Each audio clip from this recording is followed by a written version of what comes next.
You've done everything right. You've tried to be kind. You've stayed late. You've bent over backwards to make it work. In relationships, at work, with friends, online, and still it feels like you're losing. You're exhausted, not from doing too much, but from caring too much about people who don't care back. You overthink every word you say. You replay conversations in your head. You wonder if maybe you're the problem. You shrink yourself so they're more comfortable. You smile when you want to speak. You say it's okay when your heart is screaming it's not. You give second chances to people who didn't even appreciate the first.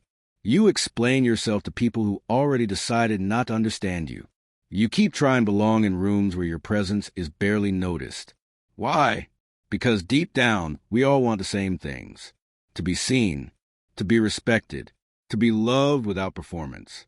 And somewhere along the way, we were taught that we have to earn that if we try hard enough, explain ourselves clearly enough, show enough loyalty, they'll finally get it. But they don't, and they won't. Not because you're broken, not because you're unworthy, but because you're giving your energy to the wrong thing. You're trying to control people who were never yours to carry. You're managing expectations that were never your responsibility. You're trapped in the mental gymnastics of proving your worth. That's why you feel heavy.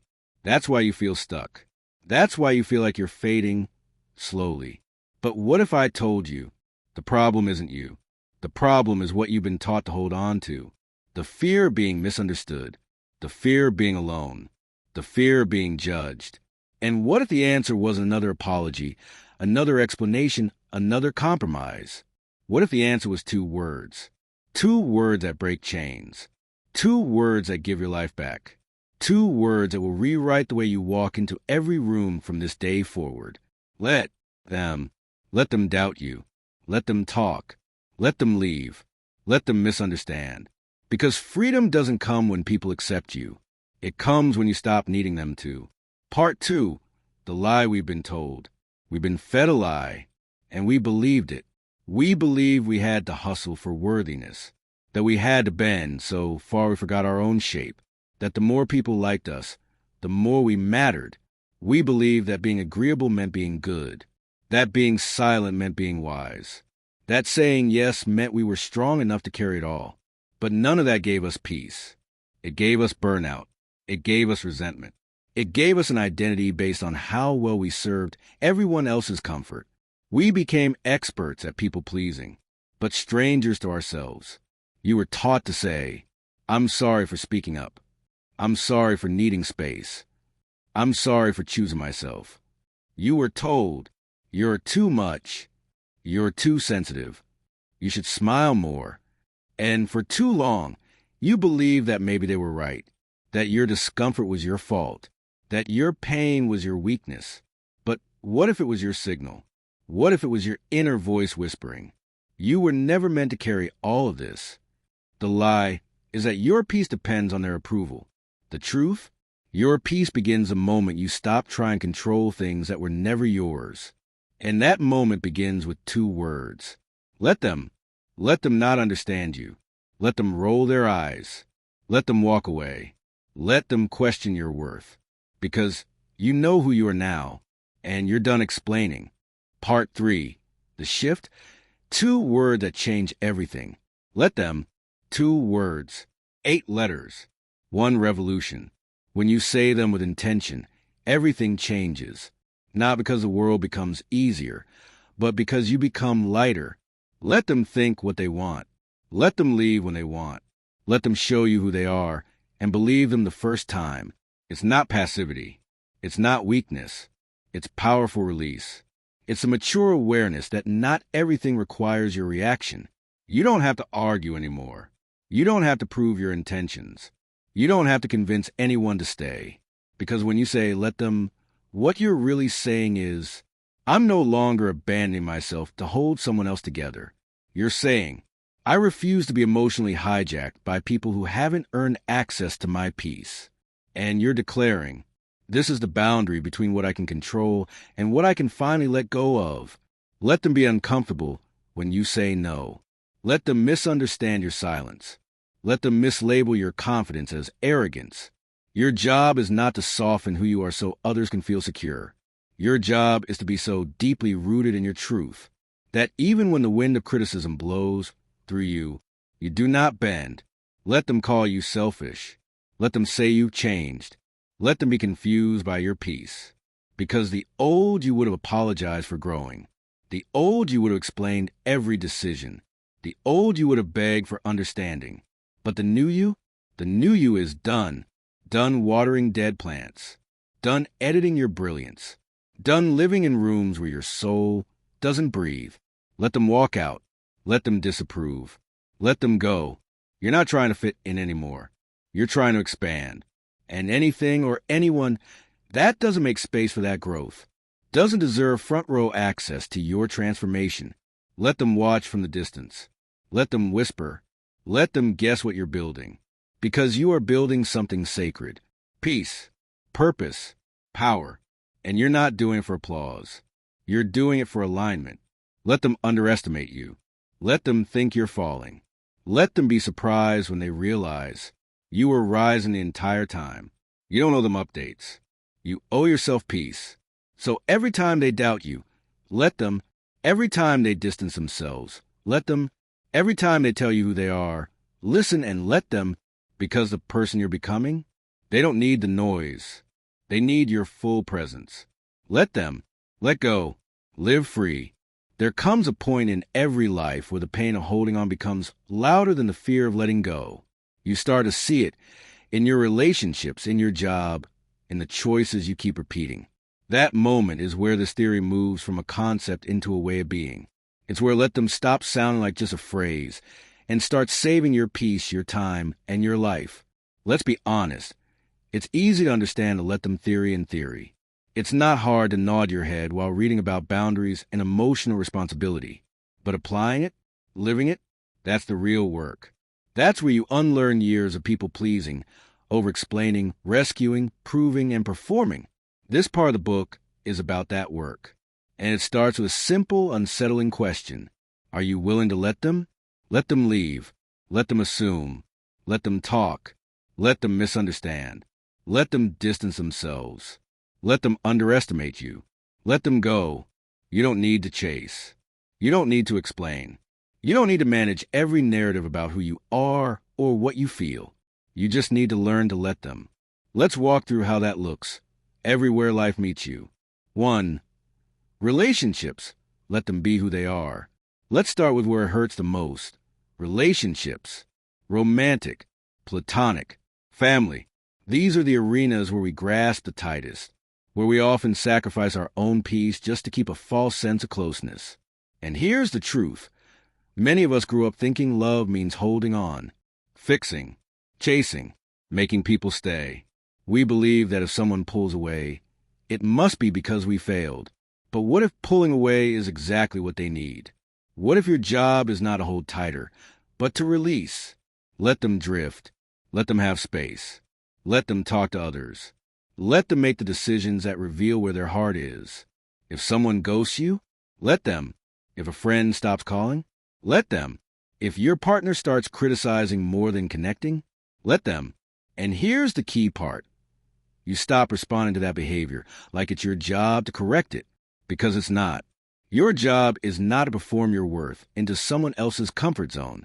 Your job is to be yourself, full and free. And if someone can't meet you there, let them stay where they are. You're not leaving the door open out of pride. You're doing it out of peace. 2. Family. Let them think what they want. Family relationships come with layers. Culture, tradition, expectation, duty.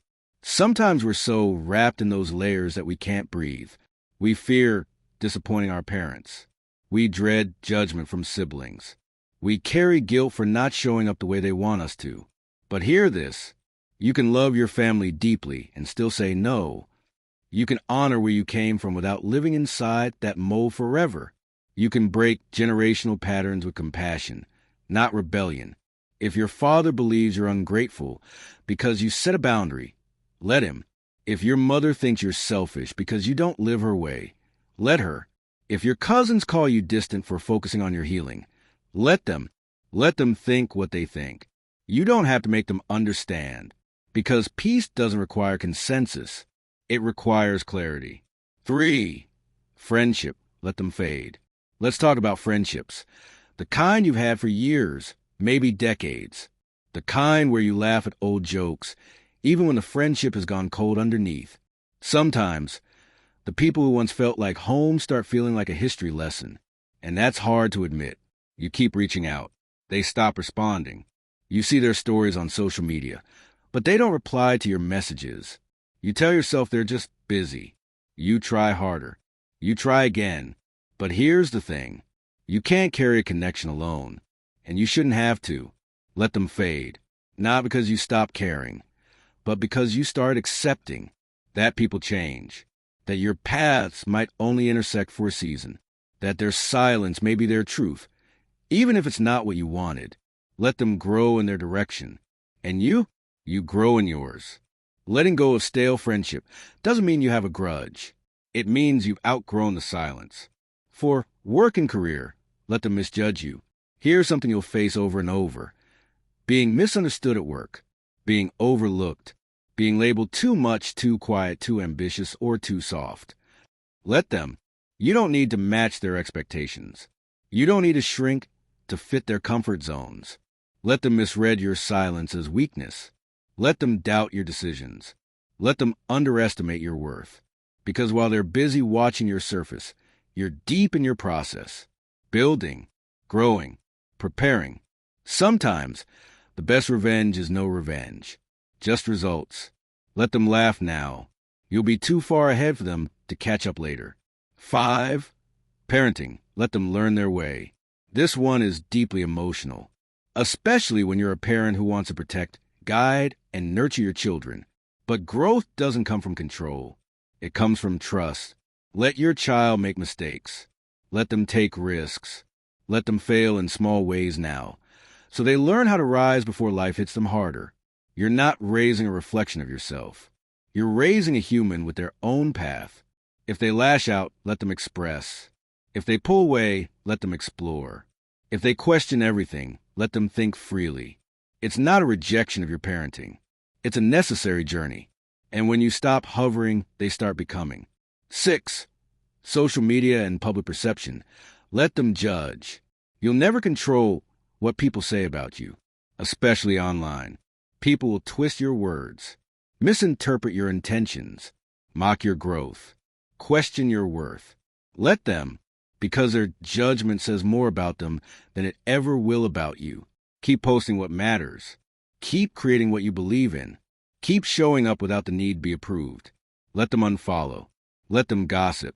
Let them roll their eyes. You're not here for applause. You're here for truth. 7. Health, wellness, and body. Let them comment. Your body is your business, not theirs, not society's, not your aunt's opinion at family dinners. You're allowed to change your lifestyle. You're allowed to heal in private. You're allowed to say no to what drains your health, emotionally and physically. Let them say you're obsessed with the gym. Let them say your food choices are weird. Let them say you've changed, because change is the whole point. You don't owe anyone access to your health decisions. Let them think whatever helps them sleep at night. You're finally sleeping in peace. 8. Faith and spirituality. Let them disagree. When your faith deepens, it might confuse people who only knew your surface. When you find a spiritual path that grounds you, others might call you strange. When your prayers become louder than your people-pleasing, some people will disappear. Let them. You weren't born to convince. You were born to connect with something greater. Let them argue. Let them walk away. Let them scoff at your practices. Still pray. Still believe. Still anchor yourself. Their absence does not shake your altar. Part 4. Application across life areas. From The Let Them Theory by Mel Robbins. When you first hear the Let Them Theory, it sounds almost too simple to matter. 3 words. That's all. Let them. 3. But once those words land in your life, in a fight with a partner, in silence from a friend, in judgment from your family, suddenly those 3 words become everything. Because they don't just challenge your instincts, they challenge your identity. They ask you to step back when you spent years stepping forward. They ask you to release when you've been conditioned to hold on. They ask you to trust silence when you've always filled the room with explanations. This part of the book is about practice. It's about action. It's where the theory leaves a page and walks into your daily life. No more theory. No more notes in the margins. This is you applying the shift. This is the real work. 1. Love and relationships. Let them leave. Let yourself stay. Romantic relationships trigger our deepest need to be chosen. When someone pulls away, the urge to chase kicks in like instinct. You want to fix it. Talk it through. Text one more time. Ask what you did wrong. But if they ghost you, if they choose someone else, if they start showing up halfway, emotionally or physically, let them take the distance. Let them sit in silence. Let them go. Because love that has to be chased was never really what you begin with. You will want closure. You may not get it. You will want an explanation. You may never hear it. Let them go, even when you don't understand. The closure isn't in their words. It's in your decision not to beg. Love shouldn't feel like convincing someone to see your worth. Love should feel like peace, like air, like being seen without effort. Let them go, and let yourself return to you. 2. Friendships. Let them drift. There are friends you used to talk to every day. And now, weeks, months, maybe nothing. You still think of them. You still feel the shared memories. But the connection? Gone. And that hurts, because these aren't strangers. These are people who once felt like home. But when someone stops calling, when someone consistently cancels, when someone stops showing up emotionally, let them. Don't keep dragging a connection that's gone dry. Don't keep carrying the entire friendship on your back. You don't need to be angry to let go. You don't need to hold a grudge to walk away. You just need to acknowledge the quiet truth. Some friendships expire before resentment begins. Let them drift. And if one day they return, great. But you won't be waiting, frozen in place. You'll be moving, growing, becoming. Let them fade. You're not leaving them behind. You're simply not pausing your life anymore to chase people who stopped choosing you. 3. Family. Let them judge. Family is complicated. Love and guilt often ride in the same seat. You want to honor your parents. You want to respect your elders. But what happens when they disrespect your boundaries? They question your choices. They remind you who you used to be. They expect things you no longer want to give. Let them. Let them think you're cold for creating distance. Let them believe you're selfish for healing. Let them call you ungrateful for choosing yourself. Let them say it. Let them feel it. Let them talk. Because you will finally be free. You don't have to argue to be right. You don't have to convince to be valid. You don't have to justify your peace to those who never respected your chaos. Let them have their version of the story. You're writing a new one. For work and career, let them underestimate you. In the workplace, people love to define you quickly. You're too young, too quiet, too new, not experienced enough. They don't see the hours. They don't see the heart. They just assume. Let them doubt you. Let them overlook you. Let them box you in. While they talk, you work, you build, you grow. You don't need to shout your worth. You don't need to email it twice. You don't need to play the politics game, because results are louder than recognition. And when you're undeniable, even your silence becomes influence. Let them laugh now. You'll be too far ahead for them to catch up later. 5. Parenting. Let them struggle a little. As a parent, your instinct is to protect. But growth doesn't come through protection. It comes through exposure. Let your child be disappointed. Let them fail the test. Let them learn that actions have consequences. It's hard. You'll want to intervene. But when you hover, you rob them of their resilience. When you over-explain, you silence their inner compass. Let them argue. Let them rebel. Let them come back to themselves in their own time. You are not raising obedience. You're raising humans with minds, hearts, and backbones. Let them grow, even when it looks like losing control. 6. Social media and public image. Let them misunderstand. You'll post something online that feels honest. Someone will mock it. You'll share your joy. Someone will roll their eyes. You'll show your new chapter. Someone will gossip about the old one. Let them. You are not everyone's cup of tea. You never were. You never should be. Let them say you've changed. Let them assume you're fake. Let them whisper behind screens. You're not posting for them. You're posting because your voice deserves to exist outside your own head. Let them judge. You're not here for a fan club. You're here for truth. 7. Health and wellness. Let them comment. You stop drinking. They tease you. You eat different. They say you're too healthy. You start healing. They call you dramatic. Let them. Your journey isn't about looking perfect. It's about feeling free. Let them say you've changed. Let them say you think you're better. Let them say you're obsessed. Let them. You're not addicted to progress. You're finally addicted to peace. Let them watch you glow and wonder why they still feel stuck. 8. Faith and spirituality. Let them disagree. Faith is personal. It's not a debate. If you pray more now, let them call you extreme. If you walk away from old habits, let them call you fake. If your convictions evolve, let them call you lost. Let them. You're not here to defend your spiritual growth. You're here to live in it. Let them argue with your past. You're already living in your future. Part 5. The New You, Empowerment and Forward Motion. From The Let Them Theory by Mel Robbins. There comes a moment after the letting go, the silence, the heartbreak, the space, where you wake up and feel something new. It's quiet, but undeniable. It's not happiness exactly. It's not a surge of motivation or a grand epiphany. It's something deeper. It's stability. The ground beneath you no longer shakes with every opinion. The silence of someone leaving doesn't feel like abandonment. Your worth? It's not hanging in someone else's hands anymore. You return to yourself. This chapter is about what comes next. This is where the ashes of let them become fuel for who you're becoming.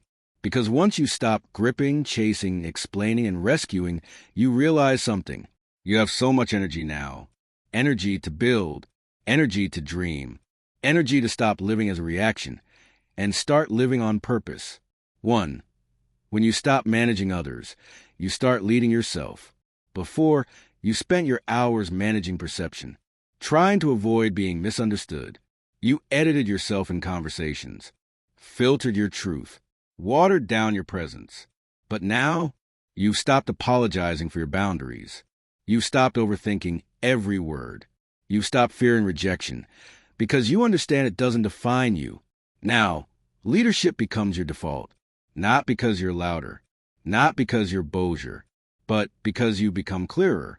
Clarity leads. It doesn't force. Peace leads. It doesn't perform. Authenticity leads. It doesn't chase. And as you walk in this new clarity, the right people find you, the right rooms open, the right pace unfolds. And the best part? You're not striving for it. You're attracting it. 2. You speak less and say more. The old you explained too much, argued too long, tried to convince people who had already made up their minds. The new you? You understand that your energy is currency, and your words? Precious. You speak less now, not because you become passive, but because you become powerful. You let others talk. You listen with awareness. You only speak when your words add value, not noise. And when you do speak, people feel it, because silence rooted in wisdom carries more weight than words rooted in fear. 3. You redefine success on your terms. Letting them go cleared the stage. Now, you can decide what this next act of your life really looks like. What do you want? Not your parents, not your friends, not your audience, not your followers. What makes your chest expand with breath? What brings you home to your own skin? Success no longer means proving anything. It means feeling aligned. It means building in peace, not performance. It means walking at your pace, not running in someone else's race. Maybe it's a small business. Maybe it's homeschooling your kids. Maybe it's healing, resting, writing, creating, serving. Whatever it is, own it. The new you doesn't seek permission to matter. You've already given it to yourself. 4. Boundaries are no longer a battle. You used to see boundaries as a fence, with you inside and others out. It felt harsh. It felt like rejection. But now, you see boundaries as filters. They don't push people out. They simply allow the right ones in.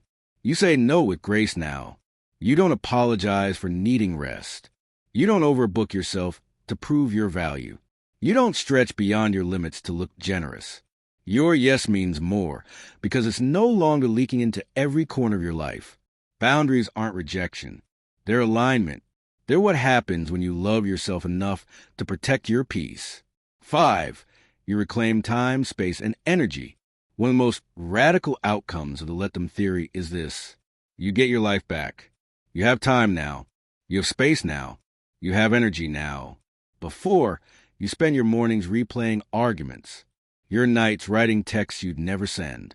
Your weekends doing things you didn't want to do to please people who never noticed. But now, you wake up slower. You say no earlier. You go where the peace is, not where the drama lives. You don't chase chaos. You don't manufacture urgency. You've started choosing flow. This version of you isn't lazy. You're present. You're not avoiding. You're choosing. You're not isolated. You're selective. And that choice, that's freedom. 6. Your confidence isn't loud. It's rooted. People think confidence is volume. But real confidence is stillness. The new you isn't trying to be seen. You know you matter. You don't need to perform brilliance. You don't need to dress up every moment in accomplishment. You don't need to be loud to be valid. You walk into rooms differently now. You don't scan for approval. You don't adjust your energy to make others comfortable. You let your presence speak, not because you're arrogant, but because you're whole. 7. You attract aligned people and repel the wrong ones effortlessly. This might be the most surprising part of this shift. When you let go of controlling how people see you, the right people start seeing you clearly. Suddenly, you're in rooms that feel safe. You have conversations that leave you energized, not drained. You meet people who don't need you to explain yourself. They just get it. Why? Because your frequency changed. And you're no longer trying to fix, save, or prove. You're just being fully. The new you doesn't beg. The new you doesn't convince. The new you doesn't lower your standards to feel less lonely. You walk in your truth and let people opt in or out. 8. You stop gripping and start growing. Here's the final shift, and maybe the most beautiful. You stop gripping. You stop holding on so tightly to people, moments, seasons, labels, identities. You open your hands. And when your hands are open, grace flows in, grief flows out, love flows in, wisdom flows through. Life finds you again. Because letting go isn't the end. It's the beginning of becoming. And now, you're becoming more rooted, more peaceful, more discerning, more alive,